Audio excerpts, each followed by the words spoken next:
समाजसेवक उद्योजक राजभाऊ खरे यांच्या विशेष प्रयत्नातून पंढरपूर तालुक्यातील खरसोळी येथे 48 लाख रुपये निधी मंजूर करण्यात आला आहे। या विकास कामांचं उद्घाटन राजभाऊ खरे यांच्या हस्ते करण्यात आलं आहे। यामध्ये खरसोळी येथील भोसले घर ते राहुल पवार शेत, अभंगराव घर ते शहाजी भोसले घर कॉन्क्रीट रस्ता, जगन्नाथ भोसले वस्ती ते पोहरगाव शिव कॉन्क्रीट रस्ता, तुकाराम आसबे घर ते अक्षय गायकवाड घर कॉन्क्रीट रस्ता, दलित वस्ती माने घर ते स्मशानभूमी कॉन्क्रीट रस्त्यासाठी 48 लाख रुपयांचा निधी देण्यात आला आहे।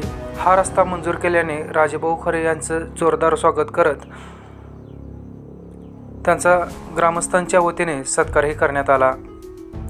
यावेळी राजभाऊ खरे यांनी आजी माजी आमदारांसह सगळ्यांचा खरपूस समाचार घेत त्यांच्यावर जहरी टीकाही केली। मोहोळ विधानसभा मतदारसंघाला पंढरपूर, मोहोळ आणि उत्तर सोलापूरची काही गावे जोडलेली आहेत। असे असताना गेल्या 3 निवडणुकांमध्ये आपण बाहेरचे गेटकीन उमेदवार निवडून दिले। याची फार मोठी किंमत आपल्याला मोजावी लागली असल्याचे राजू खरे यांनी सांगितले। मतदारसंघाची विकासात प्रचंड पिछेहाट झाली आहे। याचवेळी महत्त्वाची शासकीय कार्यालय अनगरला नेत निजाम पाटलांनी दादागिरीच्या जोरावर मोहोळा वेठीस धरली आहे। या दादागिरीतून मोहोळा मुक्त करण्याची नैतिक जबाबदारी पंढरपूरच्या 17 गावावर आली असल्याचे प्रतिपादन उद्योजक राजू खरे यांनी केले आहे। पाहूयात काय म्हणाले। 50 लाख रुपयाच्या गावाच्या विकासाच्या दृष्टीनं अत्यंत जे तातडीचे रस्ते होते त्या रस्त्यासाठी 50 लाख रुपयाचा निधी मी उपलब्ध करून दिला। आज त्या विकास निधीच्या कामाचा नारळ माझ्या शुभहस्ते फोडण्यात आला। उपस्थित ग्रामस्थ आणि जमलेल्या माझ्या बंधू भगिनी आणि भावांनो, पाऊस येतोय आणि या पावसामध्ये आज या 50 लाख रुपयाच्या कामाचा शुभारंभ करण्यात आला। माझी एक विनंती आहे की आयोजकांनी हे रस्ते निवडणुकीला मी मतदान मागण्याच्या अगोदर हे 50 लाखाचे रस्ते पूर्ण करा आणि आपल्या खरसोळी गावातल्या लोकांना एकदा कळू द्या की 2009, 2014, 2019 पंढरपूरची 17 गावं ही मोहोळ मतदारसंघाला जोडण्यात आली। पंढरपूरची 42 गावं माढा मतदारसंघाला जोडण्यात आली। या मतदारसंघावरती गेटकेन उमेदवार लादला गेला स्वतःची निजाम पाटीलकी शाबूत ठेवण्यासाठी। कधी मुंबईवरला, कधी इंदापूरवरला गेटकेन उमेदवार आणायचा आणि या मतदारसंघातून निवडून त्याला द्यायचं आणि मग त्यांनी तिकडे अनगर पट्ट्यामध्ये सर्व रस्ते खडीकरण, डांबरीकरण, दवाखाने तिकडे, तहसील कार्यालय मोहोळची तिकडे हलवण्यात आली, सहाय्यक निबंधक कार्यालय मोहोळला हलवण्यात आलं, हॉस्पिटल मोहोळचं अनगरला हलवण्यात आलं। आणि मग तुम्ही जर पाहिलं तर 2009, 2014, 2019, 15 वर्षाच्या या राजवटीमध्ये खरसोळी भागामध्ये नव्हे तर पंढरपूरच्या 17 गावाची काय परिस्थिती आहे। अत्यंत भीषण अशी परिस्थिती आहे। रस्ते व्यवस्थित नाहीत। इथल्या माणसाचं, सर्वसामान्य शेतकऱ्यांना गाव शेतापर्यंत जाण्याचे शेतीबांध रस्ते नाहीत, डांबरीकरणाचे रस्ते नाहीत। आणि अशा परिस्थितीमध्ये गेली 15 वर्ष आपण मोहोळचा आमदार निवडून देतोय। आणि म्हणून या 17 गावाच्या या जनतेला माझी कळकळीची विनंती आहे। आज मोहोळमध्ये काय परिस्थिती चालली आपण पाहताय। देशाला स्वातंत्र्य मिळून 75 वर्ष झाली। मोहोळच्या तहसील कचेरीवर एक महिला भगिनी उज्ज्वला तिथे उपोषणाला बसली होती आणि दुसरीकडे मोहोळमधलं तहसील कार्यालय अनगरला हलवलं म्हणून 7 युवक, 7 शिवसैनिक हे तिथं आमरण उपोषणाला बसले होते। हे कशाचं चिन्ह आहे? किती देशाच्या या देशाला स्वातंत्र्य मिळाल्यानंतर आम्ही झेंड्याला वंदन करतो। अशा 15 ऑगस्टला मोहोळच्या तहसील कचेरी समोर एक माय भगिनी उपोषणाला बसती। तिची मागणी काय आहे की ती अनगरची पाटलांची सून आहे, तिची 28 एकर जमीन आहे, तिला एकुलता एक मुलगा आहे, त्याचे सासरे पोलीस पाटील होते, त्यांचे मिस्टर पोलीस पाटील होते, सासरे वारले, मिस्टर वारले आणि बिचारी ती आमची ताई विधवा झाली. आणि त्या विधवा महिलेला या काळ्या कुट्ट वासनाखंडाची नजर गेली आणि तिला बळी न होता जातीवंत पाटलाची ती माझी ताई असल्या कारणानं तिनं माझ्या स्वतःच्या पोटच्या पोरासहित अनगर सोडलं, वाडा सोडला, 28 एकर जमीन सोडली आणि बिचारी पुण्यामध्ये एखाद्या दुकानामध्ये 10,000 रुपयानं काम करायला लागली. त्यासमोर ती उपोषणाला बसली. त्यावेळेला तिला भेटायला सर्व पक्षाचे नेते गेले. तिची मागणी काय होती आणि रातोरात गाव सोडण्याचे आदेश देण्यात आले. हे कोणती निजामी पाटीलकी आहे?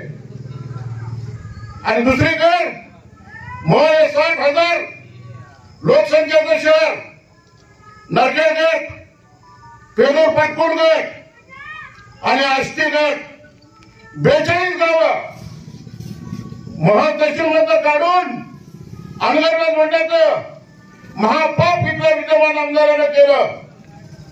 हाच आमदार शरद पवार साहेबांच्या मुलीला पाडण्यासाठी इंदापूरला गल्लीबोळामध्ये पैसे वाटत होता आणि तोच आमदार 15 दिवसापूर्वी पवार साहेबांच्या निकीच्या गाडीमध्ये बसून ताई मला तुतारी दे म्हणून विनंती करत होता. कितीही अशी जी परिस्थिती आहे या परिस्थितीचा खरसोळीकरांनी विचार केला पाहिजे. पंढरपूरच्या 17 गावाची नैतिक जबाबदारी आहे. ही दादागिरी, ही तानाशाही. आज 40 गावं रस्त्यावरती उतरलेले आहेत. रोज मोहळा आंदोलन चालू आहे आणि पंढरपूरच्या जनतेनं, पंढरपूर शहरानं, पंढरपूर तालुक्यानं, या तालुक्यामध्ये भरपूर दादा जन्माला आले. भूमी ही साधू संतांची भूमी, वारकऱ्यांची भूमी आहे. या महाराष्ट्राची आध्यात्मिक राजधानी आहे. आणि मग पंढरपूरच्या 17 गावाची नैतिक जबाबदारी आहे की मोहोळमध्ये जे अराजक चाललंय हे अराजक आपल्याला थांबवावं लागेल. 17 गावातलं मतदान आज 90 ते 95,000 आहे आणि मग 12 वाडे आणि 13व्या अनगरच्या नावावरती हा पाटील गेली 15 वर्ष धुमाकूळ घालतोय. आया बहिणी सुरक्षित नाहीत, सरकारी कार्यालय सुरक्षित नाहीत, कित्येक लोकांचे खून खराबे झाले आणि उघड्या डोळ्याने आपण आज पाहतोय. काल मी खरसोळीला होतो, सरकोलीला होतो. आई भवानी मातेच्या मंदिराचा लोकार्पण सोहळा होता आणि अत्यंत वेळ कार्यक्रम झाला. सरकोलीकर त्या कार्यक्रमाला उपस्थित होते. मी तिथं सुद्धा हे आवाहन केलं. मग लोकप्रतिनिधी काय सांगतोय की 2700 कोटी रुपयाचा निधी आणला. अरे 2700 कोटी म्हणजे कशाला म्हणतात? मग गेला कुठे निधी? विलासराव, मी आता रस्त्याला येत असताना रस्ते पाहत होतो. आता मी ज्यावेळेला नारळ फोडले ते नारळ फोडताना ते रस्ते मी पाहत होतो. मग 2700 कोटी कुठे गेले? आंब्यात गेलं तर तीच परिस्थिती, शाळेत गेलं तर तीच परिस्थिती, सरकोलीत गेलं तर तीच परिस्थिती. सगळ्यात दुर्दैव असं की आंबे चिंचोरी असेल, नळे असेल, देशाला स्वातंत्र्य मिळून 75 वर्ष झाले, तिथं रस्ता नावाची चीज नाही. मग 15 वर्ष झालं आपण यांचा आमदार निवडून देतो आणि यांनी यांची निजामी पाटीलकी टिकवण्यासाठी आपल्या 17 गावाला वेटीत धरण्याचं काम केलं. आज अख्खा मोह पेटलेला आहे आणि मग आपल्याला एक विनंती करतो, खरसोळीकराला मी विनंती करण्यासाठी आलोय. पंढरपूरचं राजकीय चित्र आपण जर पाहिलं तर या 17 गावाचं मतदान हे मोह मतदारसंघाला आहे. गटातटाचं राजकारण बाजूला ठेवा, गटातटाचं राजकारण बाजूला ठेवा. पंढरपूरला आमदार उरला नाही, परंतु या 17 गावाची नैतिक जबाबदारी आहे की जशा अनगरचे रस्ते कॉन्क्रिटीकरण झाले, डांबरीकरण झाले, शेताच्या पानापर्यंत रस्ते डांबरीकरण झाले आणि आज काय परिस्थिती आहे खरसोळीची? मी चालत फिरत होतो, ज्या मशानभूमीला मी नारळ फोडला, माणसाच्या आयुष्याचा शेवट हा मशानभूमीवर होतो. त्या मशानभूमीला जाणारा रस्ता सुद्धा बरोबर नाही. छगनरावच्या रस्त्याला आपण 18 लाख रुपये दिले. पण माझी विनंती आहे आपल्याला खरसोळीकरांना, एक साधा विचार करा की आपल्या 17 गावाच्या मतावरती येणाऱ्या काळामध्ये मोहोळचा आमदार ठरणार आहे. आज माड्याला आमदार नाही आपला, सांगोल्याला आमदार नाही आपला, पंढरपूरचे 22 गाव आणि शहर आज मंगळवेढ्याचा आमदार आहे, आणि आपल्या 17 गाव मोहोळ जोडलं. इथं कधी मुंबईचा आमदार आहे, कधी इंदापूरचा आमदार आहे. मग किती दिवस आपण सहन करणार आहात? कोणत्याही पदावर नसताना छगनराव या मोहोळ तालुक्यामधल्या, पंढरपूर तालुक्यातल्या आणि उत्तर सोलापूर तालुक्यातल्या शेतकऱ्यांसाठी राज्याच्या मुख्यमंत्र्याकडे भांडण करून 50 कोटी रुपयाचा निधी हा शेतकऱ्यांच्या रस्त्यासाठी आणला. आणि अशा गावांना तो निधी आणला की गेल्या 15 वर्षामध्ये ज्यांच्या व्यवस्थेला बळी पडणारी गावं, ज्यांना मताचं लीड मिळालं नाही म्हणून त्या गावाला निधी द्यायची नाही अशी गावं मी निवडली.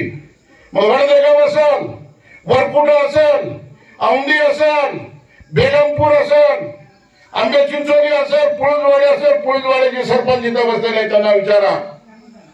कित्येक रस्ते स्वखर्चातून दिले. देशाला स्वातंत्र्य म्हणून 75 वर्ष झाली. आम्ही अमृत महोत्सव साजरा करतोय. शेतकऱ्याला जर रस्ता दिला आणि शेतकऱ्याला जर पाणी दिलं तर या जगात शेतकऱ्यासारखा कुणीच सुखी नाही. परंतु शेतकऱ्याला रस्ता द्यायचा नाही, शेतकऱ्याला पाणी द्यायचं नाही. तो आपल्या वाड्यावर आला पाहिजे, तो आपल्या कारखान्यावर आला पाहिजे. अशा पद्धतीची तानाशाही, अशा पद्धतीची बेबंदशाही, दादागिरी आज या मोहोळच्या माध्यमातून आपल्या माती मारली जाते.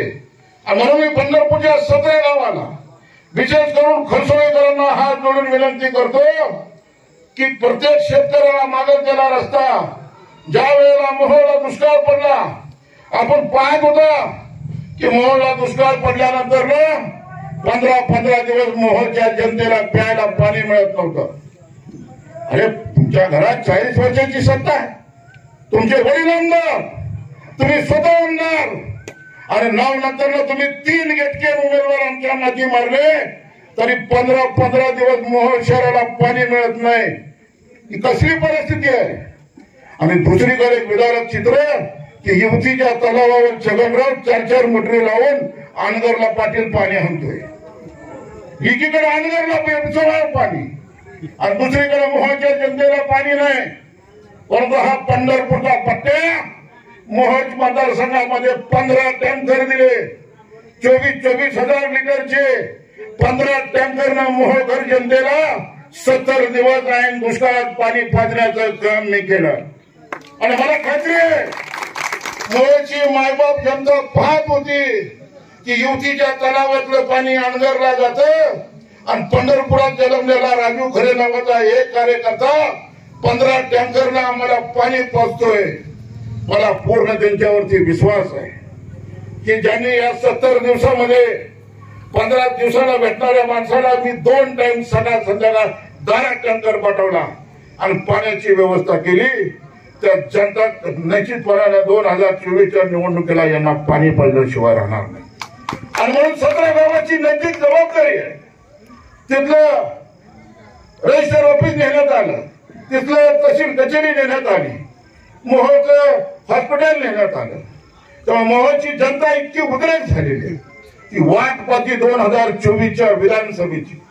आणि ज्या वेळेला मतदान होईल तेव्हा आता मोहोळ एका दिशेला गेलेला असेल, आष्टी गट एका दिशेला गेलेला असेल, नरकेड गट एका दिशेला गेलेला असेल, पिनूर पाटकोल गट एका दिशेला गेलेला असेल.